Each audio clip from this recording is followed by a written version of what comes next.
안녕하세요. 오늘은 예전에 아팠던 다육이 관리를 어떻게 해야지만 건강하게 여름을 보낼 수 있는지에 대한 영상을 남겨보도록 하겠습니다. 많은 분들이 상처를 치료하고 나면 다육이가 100% 건강해질 거라는 생각을 많이 합니다. 저 또한 그런데요. 그러나 그 여름이나 장마철에 무름병이 왔거나 바이러스성 질병이 왔다 그러면 약으로 해결도 되었을 수도 있지만 자연치유적인 부분도 있고요. 그러나 시간이 지나면서 꼭 그 계절이 오면 똑같은 증상으로 또 무너져 내리는 경우가 많습니다. 그거는 이제 약으로 완전하게 치료가 된 게 아니라 안쪽에 피라 그래요. 사람으로 말하면 몸속에 병균이 잠자고 있었던 거죠. 다육이도 마찬가지입니다. 다육이도 건강하게 성장하는 단계에는 잘 자라다가도 그 계절이 오면 그 병균이 또 깨어납니다. 그러고 원래 이 여름에 약한 또 품종들이 있습니다. 같은 얼굴을 하고 있고 같은 이름을 가지고 있다 그래도 여름만 오면 무너져 내리는 그런 품종들이 있습니다.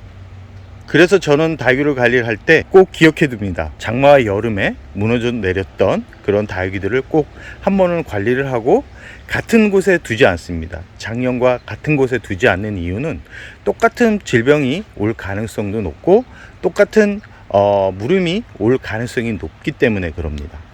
그래서 매해 장마만 오면 바로 약간은 서늘한, 약간은 시원한 곳, 여름에 시원한 곳이 있겠냐마는 강한 햇살이 내리치는 곳보다 약간은 반음지라 그래야죠. 반음지에 내려놓고 키우는 게 다육이들이 그나마 여름을 잘 이겨낼 수 있고 이 작년과 같은 그런 질병을 또 만나지 않게 되는 중요한 부분이라는 것을 경험적으로 알게 되었습니다. 다육이를 키우는 분들은 아마 아실 겁니다. 왜 매해 똑같은 증상이 발생을 할까? 궁금하기도 하고 해결 방법을 몰라서 약을 매해 쳐주다 결국은 무너져 내리는 경험을 많이 했을 겁니다. 저도 그랬거든요. 그래서 몇 년 전부터 그 시행착오를 겪지 않기 위해서 꼭 아팠던 다육이, 물렀던 다육이, 그런 다육이들 같은 경우는 항상 이 다이 밑에다가 두고 성장을 시킵니다. 그래서 오늘은 어떻게 이 다이 밑에서 성장을 하고 있는 다육이들이 어떻게 변해가고 있는지 8호 영상에 담아보도록 하겠습니다.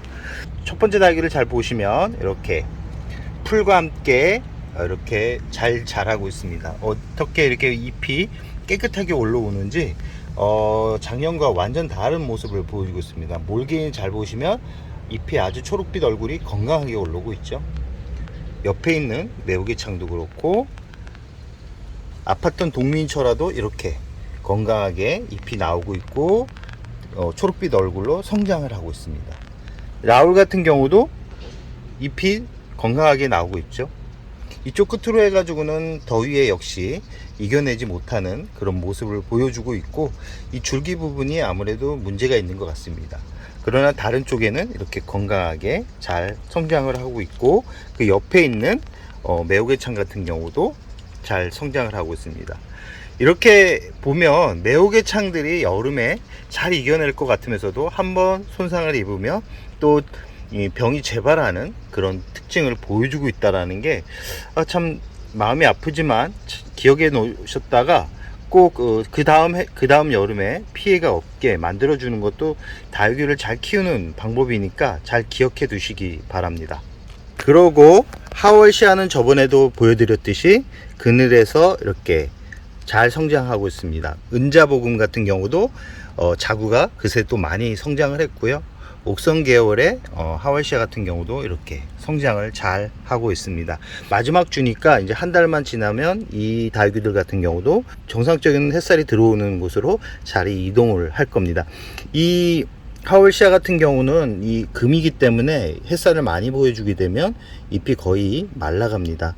그렇기 때문에 그늘에서 잘 성장을 시켜야 된다는 말씀. 그리고 밭에서 이렇게 성장을 하고 있는 그런 품종들 보면 뿌리를 못 내렸던 품종들도 이렇게 뿌리를 내려가고 있습니다. 그리고 이 옆에 있는 라울 같은 경우도 정말 상태가 안 좋아서 버릴까 하다가 이렇게 그늘에서 이렇게 성장을 시키는데 이 라울도 마찬가지입니다. 한번 떨어진 라울은 그 다음 여름에 또 떨어집니다. 그렇기 때문에 그런 라울은 잎이 이렇게 통통하지 않고 약간 웃자람이 보이지만 약간은 그늘진 곳에서 자리를 잡게 해주는 게 좋다라는 말씀을 드리고 싶고요. 이 파랑새 같은 경우도 웃자랐지만 정상적인 성장을 하고 있고, 샴페인 같은 경우도 정상적인 성장을 하고 있죠. 철화 같은 경우도 아팠던 다육이었는데 이렇게 또 건강하게 성장을 하고 있습니다. 이 옆에 있는 멕시코 야생마리아 같은 경우도 잘 보시면 다 성장을 하고 있고, 좀 불안불안한 게 이 잎 하나가 물러 있긴 하지만 이 안쪽을 보시면 또 건강하게 나와 있는 상태고, 살균제를 한번 쳐줬습니다.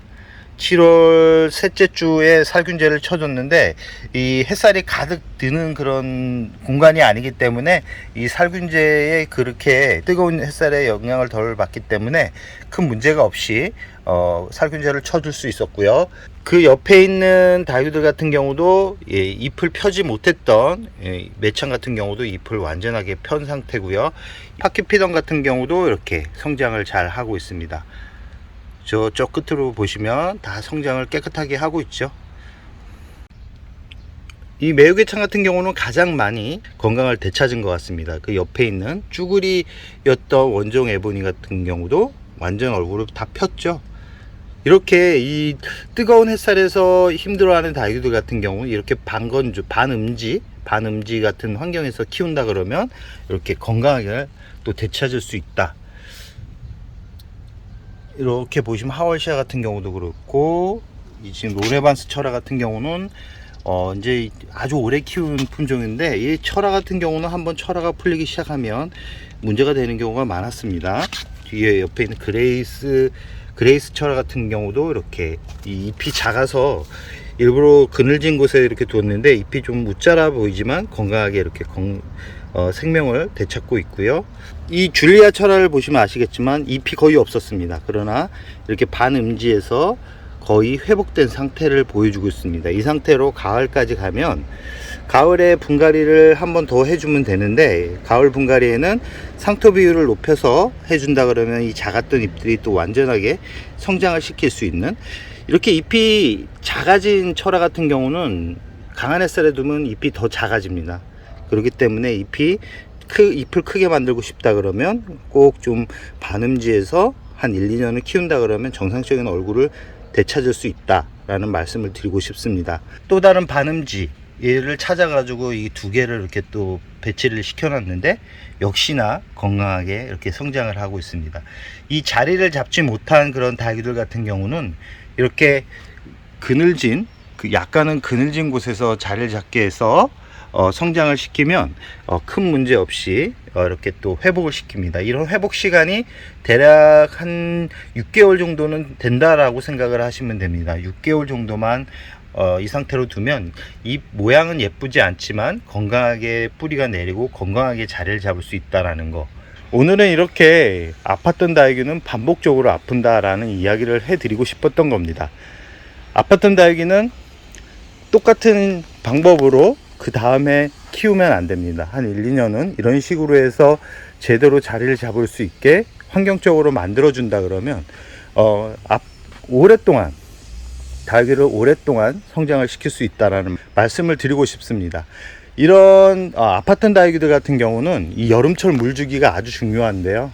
그늘진 곳이기 때문에 물을 많이 주게 되면 물을 경우가 많습니다. 그렇기 때문에 하엽이 지는 거에 두려워하지 마십시오. 하엽이 지는 거는 당연한 거기 때문에 이 하엽이 졌다 그래서 물을 자꾸 주게 되다 보면 결국은 운이 없어서 죽게 되거나 아니면 다육이들이 힘들어 한다는 거 꼭 기억해 두시기 바랍니다.